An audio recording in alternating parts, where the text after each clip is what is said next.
देवराज चंद्रा जी। राधे राधे महाराज जी। महाराज जी, बच्चों के अच्छे बुरे संस्कार के उसके माता पिता उत्तरदायी हैं, लेकिन जब घर में, स्कूल में, टीवी। दो बातें हैं। एक तो उस बच्चे का पूर्व जन्म का संस्कार, और दूसरा नवीन संस्कार माता पिता। केवल माता पिता ही नहीं, ऐसे देखे गए माता पिता बहुत बड़े भक्त और पुत्र महान दुष्ट, पूरा दुष्ट देखा गया है। बहुत से ऐसे देखे गए कि माता पिता बड़े दुष्ट स्वभाव के, सब खान पान, और लड़का मतलब बिल्कुल साधु स्वभाव का। तो कई विपरीतताएं देखी जाती हैं। इसलिए हमने बोला कि पूर्व जन्म का संस्कार और माता पिता का शिक्षण, ये संस्कारों में आता है। पूर्व जन्म का संस्कार बहुत जोर का होता है, बहुत जोर का होता है। तो माता पिता का बहुत प्रयास होने पर भी यदि सफलता ना प्राप्त हो तो उसे पूर्व संस्कार समझना चाहिए। और माता पिता अगर प्रयास करें तो कुछ नवीन संस्कारों में परिवर्तन दे सकते हैं, पूर्व संस्कारों में नहीं।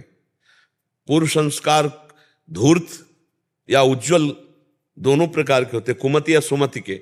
अगर कुमति के हुए तो लाख कोशिश कर लो, आप परिवर्तन नहीं कर सकते। और सुमति के हुए तो थोड़ा सा सहारा देने पर भी वो आगे बढ़ता चला जाएगा। तो क्या कहना चाहते हैं आप? हमें कितना, कहाँ तक प्रयास करना चाहिए?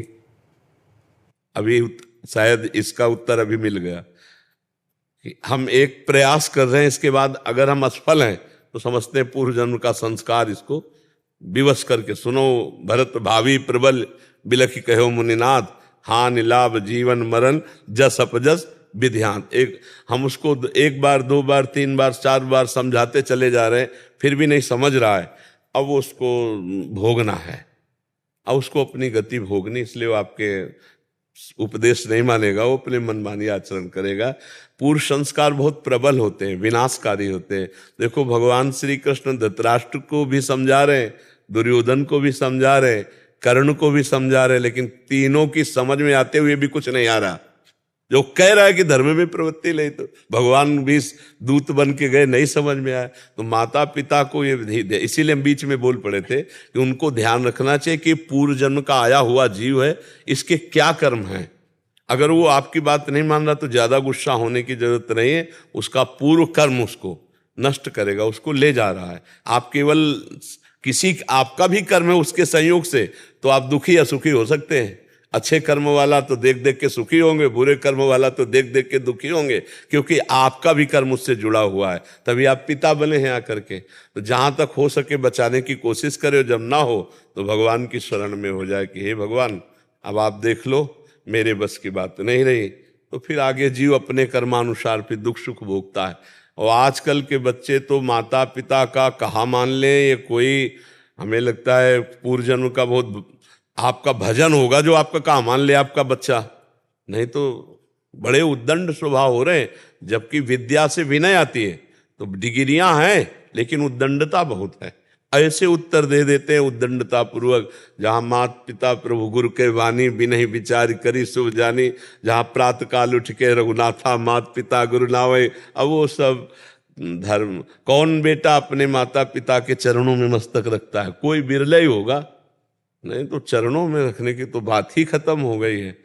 अब वो मोबाइल में देख रहे हैं, देखो आप अपना पढ़ाई का कार्य देखो, आप क्या गेम देख रहे हो, क्या ऐसे वो उल्टा जवाब दे देंगे, उनको डांट देंगे, अपने माता पिता को डांट देंगे। तनिक भी दया नहीं उसके अंदर अपने पिता के प्रति, केवल अपनी वासना की पूर्ति के लिए। और वो बेचारे बूढ़े माता पिता ऐसे, तो बहुत, तो आजकल अगर बच्चा अपने माता पिता की बात मान जाए तो हमें लगता है बहुत तपस्या रही है माता पिता की, जो बच्चा मान जाए। नहीं तो बहुत ही उद्दंडता बच्चों में आ गई है। पढ़ाई जहां विनम्रता आनी चाहिए, विनयम विद्या विनयम ददाति, वहां उद्दंडता जागृत हो रही। बड़े बुजुर्गों की बात ना मानना, और संतों महात्माओं की बात ना मानना, शास्त्र की बात ना मानना। अब ये तो आज भगवान की असीम कृपा है कि हमारे नौजवान भाई कुछ हमारी बातें सुन रहे हैं और मान रहे हैं, ये हम भगवान की बड़ी कृपा मान रहे हैं। नहीं तो अपने बाप की नहीं मानते, हमारी क्या मान जाएंगे? हम तो बाबा जी हमारी बात क्या मान जाएंगे, अपने बाप की नहीं मानते। ये तो भगवान की कृपा को कि मान रहे हैं। तो जहां तक हो सके तहां तक अंतिम श्वास तक अपना प्रयास करना चाहिए।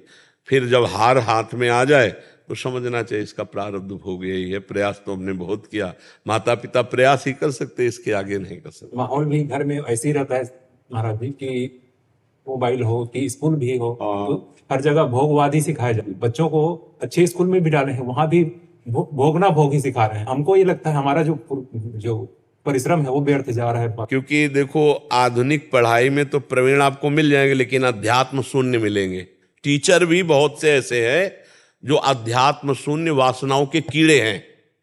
खुल जाती है तो पकड़ में आ जाता है कि वहां का प्रिंसिपल पकड़ा गया, वहां का मास्टर पकड़ा गया। क्यों? बड़े प्रवीण हैं लौकिक विद्या में, लेकिन अध्यात्म विद्या ही काम क्रोध आदि को वश में कर सकती, लौकिकी विद्या थोड़ी कर सकती है। ये आधुनिक पढ़ाई काम क्रोध आदि को बढ़ावा दे सकती है, लेकिन उसको शासन में लेने के लिए अध्यात्म विद्या चाहिए। बाहरी शत्रु को हम बाहर गोली से मार सकते हैं, लेकिन आंतरिक शत्रु को अध्यात्म से ही मार सकते हैं। तो आजकल के टीचर अध्यात्म विहीन जो हैं, उनसे संभावना नहीं है कि बच्चों के संस्कार या अच्छे चरित्र की नहीं संभावना है। जो अध्यात्म से जुड़े हुए टीचर हैं वही हमारे बच्चों को, जिनको अध्यात्म का शास्त्र का ज्ञान ही नहीं है, तो फिर वो ब्रह्मचर्य एक बहुत बड़ी नींव है। चाहे गृहस्थ में जाना हो या अध्यात्म में चलना हो, दोनों मार्ग के लिए ब्रह्मचर्य जरूरी है। तो ऐसे गंदे आचरण सिखाने वाली पढ़ाई, गंदे आचरण सिखाने वाले डॉक्टर, हमारे बच्चों की नवीन पीढ़ी बहुत बुरी तरह गिरती चली जा रही। कई ऐसे जैसे हस्तक्रिया आदि ऐसे शिकार हो रहे नए नए बच्चे, जिनसे वो परमार्थ विहीन हो रहे, और खुल करके तो अब चलने ही लगा बॉयफ्रेंड गर्लफ्रेंड, ये सब चलने लगा।